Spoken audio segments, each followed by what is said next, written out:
નમસ્કાર મિત્રો. હું સચેત કણજારિયા આપનું જ્ઞાન દર્પણ એકેડમીમાં સ્વાગત કરું છું. અને આજે આપણે શીખવાના છીએ અવયવી અને અવયવની થિયરી વિશે વાત કરશું. સૌથી પહેલા જોઈએ કે સંખ્યાની અવયવી એટલે શું.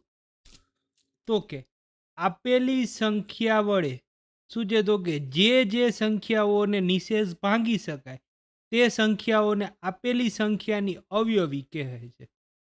અને અથવા શું છે, તો કે ગુણક પણ કે શું છે, અવયવીની જગ્યાએ તમને શબ્દ ઉપયોગ કર્યો હોય ગુણક, પછી ગુણજો અથવા ગુણકો અને ગુણજો. ખાસ ધ્યાનમાં રાખજો કે અવયવીની જગ્યાએ તમને આ પણ શબ્દ આપી શકે. હવે તો કે જે સંખ્યા છે કે જેને આપણે શું છે, તો કે અહીંયા એક શબ્દ આપ્યો શું છે, તો કે નિશેષ ભાગી શકાય. એનો મતલબ થયો કે શું છે, તો કે શેષ બચવી જોઈએ નહીં. તો શું છે, તો કે જે શેષ બચે નહીં અને શું છે, તો કે જે સંખ્યાને ભાંગી શકાય એ સંખ્યા બધી છે એ શું છે, તો કે આપેલી સંખ્યાની અવયવી કહેવાય. પછી તો કે આગળ વાત કરીએ તો શું છે, તો કે દરેક સંખ્યાનો નાનામાં નાનો અવયવી શું છે, તો કે સંખ્યા પોતે જ છે. એનો મતલબ થયો કે કોઈ પણ સંખ્યા છે તો એ સંખ્યાની નાનામાં નાની અવયવી પૂછે કે અથવા અવયવ પૂછે તો એ શું છે, તો કે સંખ્યા પોતે, સોરી અવયવી, અવયવ નહીં. શું છે, અવયવ અલગ વસ્તુ છે. પછી તો કે દરેક સંખ્યા એ એકની અવયવી છે. એટલે કે બધી સંખ્યા છે એ શું છે, તો કે એકની અવયવી છે. શું કામ? તો કે આની અવયવી બધી થાય. શું છે, તો કે એકની અવયવી આપણે કરીએ શું થાય? 1, 2, 3, 4, 5, 6, 7 અનંત લગીને આવે. શું છે, તો કે એટલા માટે જ કીધું કે દરેક સંખ્યા છે એ શું છે, તો કે એકની અવયવી છે જ. ઉપર કીધું શું છે, તો કે દરેક સંખ્યાનો નાનામાં નાનો અવયવી શું છે, તો કે સંખ્યા પોતે.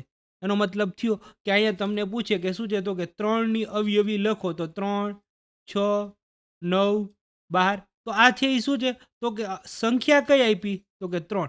તો એનો મતલબ થયો કે એ શું છે, તો કે સૌથી નાનામાં નાની અવયવી. પછી તો કે કોઈ પણ સંખ્યાનો મોટામાં મોટો અવયવી મળી શકે નહીં. તમને શું છે, તો કે કોઈ સંખ્યા કીધી અને એને કીધું કે એના મોટામાં મોટી અવયવી કઈ? તો મળી શકે નહીં. શું કામ? તો કે અનંત સુધી હોય. એટલે આપણે ક્યારેય શું છે, તો કે આવો પ્રશ્ન ના પૂછી શકાય કે શું છે, તો કે 3ની અવયવી લખો. તો આના માટે શું છે, તો કે અહીંયા રકમમાં ઉલ્લેખ કરવો પડે કે પ્રથમ 5, પ્રથમ 10, પ્રથમ 12 આવી રીતે. શું છે, તો કે 3ની અવયવી લખો આવો પ્રશ્ન પૂછી શકાય નહીં. શું કામ? તો કે અવયવી અનંત સુધી છે એટલા માટે. હા. પછી તો કે શૂન્ય સિવાયની કોઈ પણ સંખ્યાની અવયવી અસંખ્ય છે. શું છે, તો કે શૂન્યની અવયવી છે નહીં. શું છે, તો કે શૂન્ય સિવાયની કોઈ પણ સંખ્યા હોય તો એની શું છે, તો કે અવયવી છે એ કેવી છે? તો કે અસંખ્ય છે. પછી તો કે કોઈ પણ સંખ્યાનો શું છે, તો કે સંખ્યાનો અવયવી અનંત ગણ છે. અનંત ગણ એટલે કે ઇન્ફિનિટિવ આવી રીતે. આ અનંત ગણ કહેવાય. એટલે કે કોઈ પણ સંખ્યા છે તો એ શું છે, તો કે અનંત ગણ સુધી છે.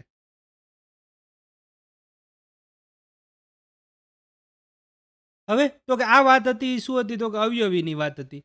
હવે આપણે વાત કરશું અવયવ એટલે શું. હવે તો કે સંખ્યાના અવયવ એટલે શું? તો કે અવયવ એટલે અંગ. ખાસ સમજો આપણે ધારો કે અત્યારે શું છે, તો કે સંખ્યા 3ની વાત કરીએ તો એની પાછળ કાંઈ પણ આવતું હોય તો એને કહેવાય અવયવી. શું કામ? તો કે 3ની પાછળ જ આવે એ બધી હોય અવયવ. અને એનાથી આગળ આવે કે જે સંખ્યાઓ એના ભાગ મળે તો એને અવયવ કહીશું આપણે. હા. શું કીધું? તો કે અવયવ એટલે શું છે, તો કે કઈ સંખ્યા વડે શું છે, તો કે તેને નિશેષ ભાંગી શકાય તે સંખ્યા તેનો અવયવ કહેવાય. એનો મતલબ થયો કે ધારો કે તમને 8 આપેલા છે. તો 8 છે એ શું છે, તો કે કઈ સંખ્યા વડે ભાંગી શકાય. એનો મતલબ થયો કે શું છે, તો કે જે સંખ્યા વડે ભાંગી શકાય એ બધા એના શું થાય, તો કે 8 ના અવયવ થાય. પછી તો કે શું છે, તો કે એકનો એક અવયવ બીજી વખત ગણાય નહીં. એનો મતલબ થયો કે કોઈ સંખ્યા છે એ શું છે, તો કે પહેલા આવી ગઈ છે અને બીજી વખત આવે તો એ સંખ્યા શું છે, તો કે અવયવમાં ગણાય નહીં. આપણે એની કરીએ વાત.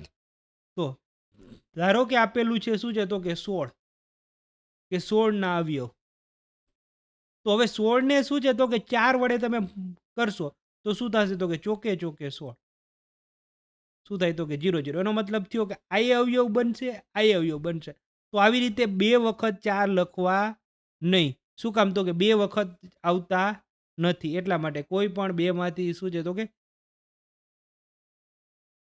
ચોગડો એક કાઢી નાખશું આપણે.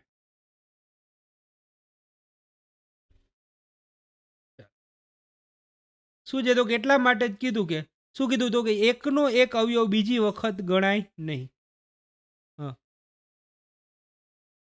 શું છે તો કે અવયવને ઘણી વખત અભાજ્ય કે મૂળ અવયવ પણ કહેવામાં આવે. ઘણી વખત તમને સંખ્યામાં આપેલું હોય કે અભાજ્ય અવયવ શોધો. અભાજ્યનો મતલબ થયો કે અવિભાજ્ય.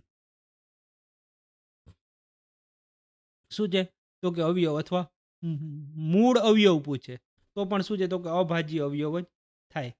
પછી તો કે શું છે તો કે એક સિવાયની દરેક સંખ્યાને શું છે તો કે ઓછામાં ઓછા 2 અવયવ હોય છે.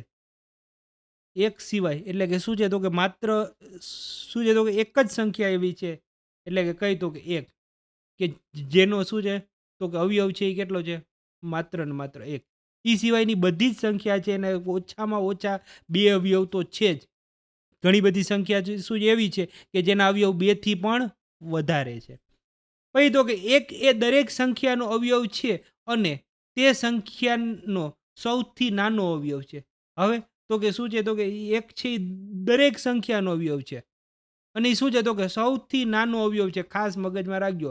તમને સૌથી નાનો અવયવ પૂછે તો શું થાય તો કે 1 થાય. અને આ શું છે તો કે એક સંખ્યા છે એ કેવી સંખ્યા છે તો કે સાહેબ આટલા માટે જ એટલે કે આના માટે જ કહેવાય શું તો કે વિશિષ્ટ સંખ્યા. પછી તો કે ઘણી વખત આ શું છે તો કે વિશિષ્ટ સંખ્યા છે એટલે તમે જવાબમાં શું છે તો કે ન લખો તો પણ ચાલે.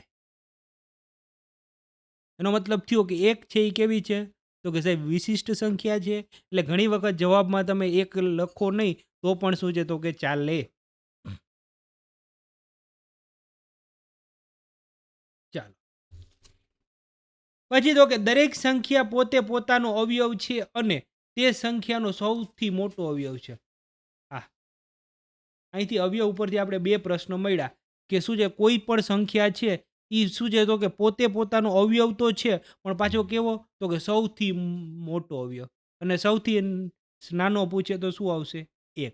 શું છે 1 એ સૌથી એનો નાનો અવયવ કહેવાય અને શું છે તો કે સંખ્યા છે એ પોતે સૌથી મોટો અવયવ કહેવાય.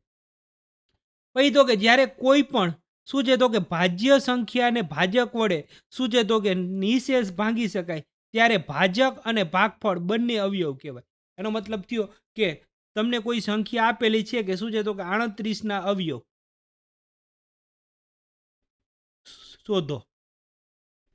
તો હવે 38 ને શું કરવાનું ભાગાકાર કરવાનો. શું થશે તો કે 38 ને 2 વડે ભાગશું એટલે શું થશે 2 એકા 2 1 ઉપરથી 8 18 શું થશે 2 નવા 18 18 માટે 18 0. એનો મતલબ થયો કે શું છે તો કે 2 પણ અવયવ કહેવાય અને આ પણ અવયવ કહેવાય. ભાગફળ એટલે કે ભાગફળ એ પણ શું છે તો કે એનો અવયવ કહેવાય. પછી તો કે આપેલ સંખ્યાના અવયવોની સંખ્યા મર્યાદિત હોય. ખાસ ધ્યાન રાખજો. શું છે જો અવયવી હતું એ અનંત હતી અને એને કહેવાય મર્યાદિત. એટલે કે અવયવ છે એ કેવા છે તો કે મર્યાદિત છે, અવયવી છે એ અમર્યાદિત છે એટલે અનંત સુધી છે. પછી તો કે કોઈ એક સંખ્યાના શું છે તો કે વિભાજ્યક ને તે સંખ્યાનો અવયવ કહેવાય. એટલે કે જે સંખ્યા વડે ભાગી શકાય એ સંખ્યા છે એ શું છે તો કે એનો અવયવ કહેવાય છે.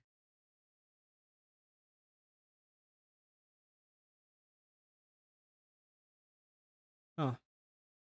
એના પછી તો કે અવયવ પાડવાની રીત.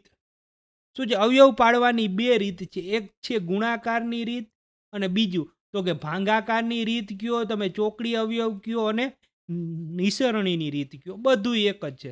અલગ અલગ રીતે તમને શું છે તો કે દાખલો પૂછી શકે કે શું છે તો કે 18 ને ભાગાકારની રીતે અવયવ પાડો 18 ને ચોકડી અવયવની રીતે અવયવ પાડો, 18 ને નિસરણીની રીતે અવયવ પાડો, તો બધે બધું એક જ છે.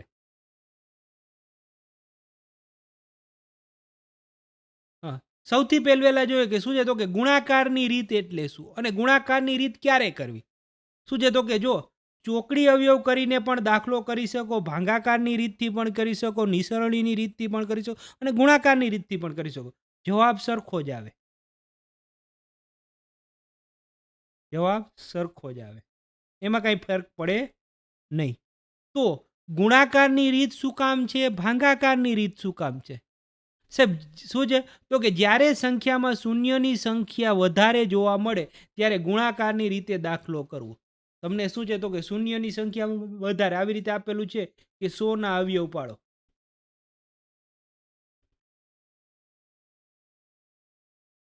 તો આ છે એ શું છે, તો કે ગુણાકારની રીતે ઈઝી પડે. હવે તો કે શું થશે, તો કે 100 એટલે તો કે 10 ગુણ્યા 10. હવે તો કે 10 ના અવયવ કાયમને માટે મગજમાં રાખવાના. શું છે, તો કે 5 ગુણ્યા 2 અથવા 2 ગુણ્યા 5. એટલે શું છે, તો કે સીધે સીધા શું છે, તો કે જેટલા શૂન્ય છે ને એટલા જની જગ્યાએ આવશે 5 2 5 2 5 2. આવી રીતે કીધું હોય કે 2000 ના અવયવ પાડો,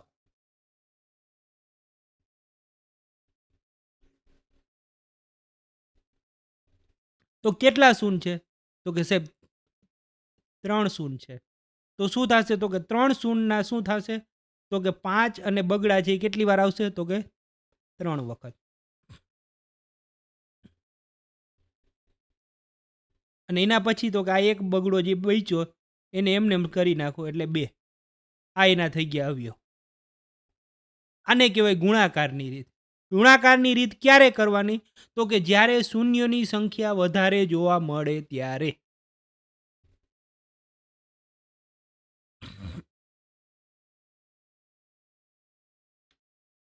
એના પછી તો કે ભાગાકારની રીત અથવા ચોકડીની રીત અથવા નિસરણીની રીત. તો આનો અવયવ કેવી રીતે પડે, તો કે આના અવયવ આવી રીતે પડે. અને ભાગાકારનું શું કામ નામ આપ્યું, તો કે ભાગાકારની ચાવીની જરૂર પડશે આમાં. ભાગાકારની ચાવીઓ.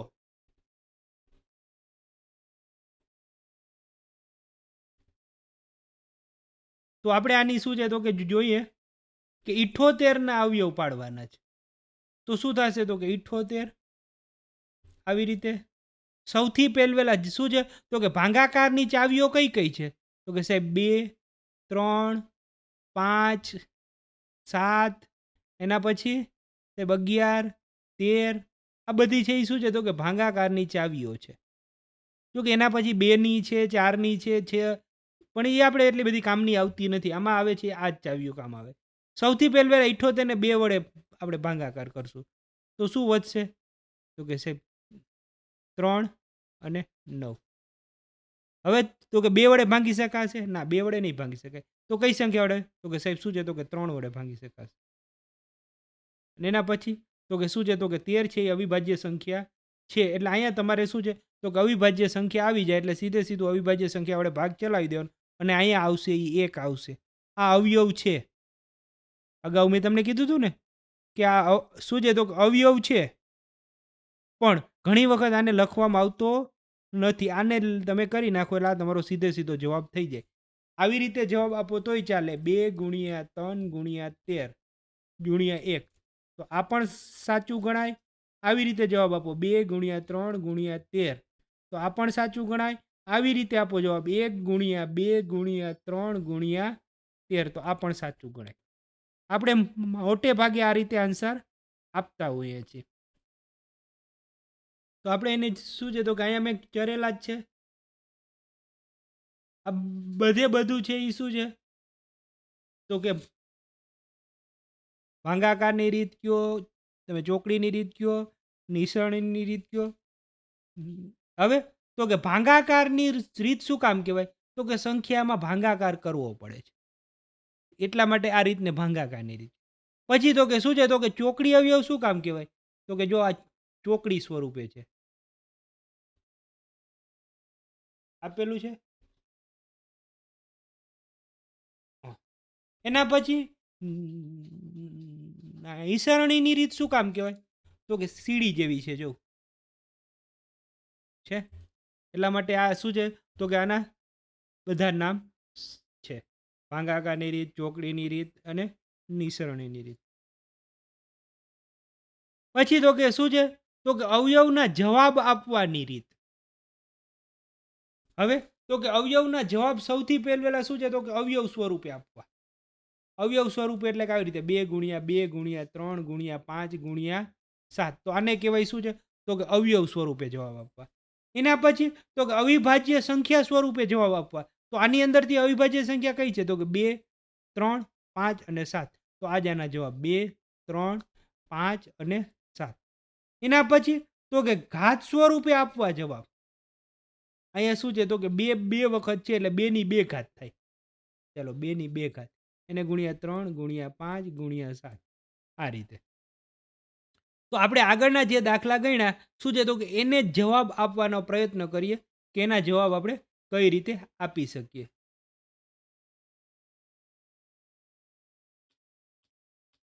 સૌથી પહેલા આનો જ જવાબ આપીએ. સાહેબ સૌથી પહેલા કઈ રીત હતી? તો કે અવયવની રીત. ચાલો અવયવની રીત. તો અવયવની રીતે શું થશે? તો કે 2 ગુણ્યા 3 ગુણ્યા 13. એના પછી બીજી રીત કઈ હતી? તો કે સાહેબ અવિભાજ્ય અવયવના રીતે. તો આપેલી બધી સંખ્યા જે અવિભાજ્ય છે. અવિભાજ્ય અવયવની રીત શું થશે? 2 ગુણ્યા 3 ગુણ્યા 13. એના પછી શું હતું? તો કે ઘાત સ્વરૂપે. ઘાત સ્વરૂપે શું થશે? તો કે 2 ગુણ્યા 3 ગુણ્યા 13. શું કામ? તો કે આમાં ક્યાંય આપેલી નથી ઘાત એટલા માટે. હા હવે જો હવે તો કે એના પછી તો કે 2 ગુણ્યા 2 ગુણ્યા 2 ગુણ્યા 2 ગુણ્યા 2 ગુણ્યા 2. એનો મતલબ થયો કે બધી જગ્યાએ શું આવે છે? તો કે બગડો બગડો ને બગડો. તો અહીંયા અવયવની રીતમાં શું જવાબ મળશે? તો કે સાહેબ 2 ગુણ્યા 2 ગુણ્યા 2 ગુણ્યા 2 ગુણ્યા 2 કેટલા બગડા છે? તો કે સાહેબ 6 બગડા છે એટલે કે 2 ગુણ્યા 2. તો આ થઈ ગઈ અવયવની રીત. હવે તો કે અવિભાજ્ય અવયવની રીત. ખાલી 2 માત્ર શું છે? તો કે એક જ જવાબ આવશે. એટલે આ થઈ ગઈ અવિભાજ્ય અવયવની રીત. શું કામ? તો કે બીજી કોઈ અવિભાજ્ય સંખ્યા સાથે છે નહીં. હવે તો કે ઘાત સ્વરૂપે આપવાનું થાય ત્યારે બગડા ગણી લેવાના. કેટલા બગડા છે? 1 2 3 4 5 ને 6 બગડા છે. તો શું થાય? તો કે સાહેબ 2 ની 6 ઘાત.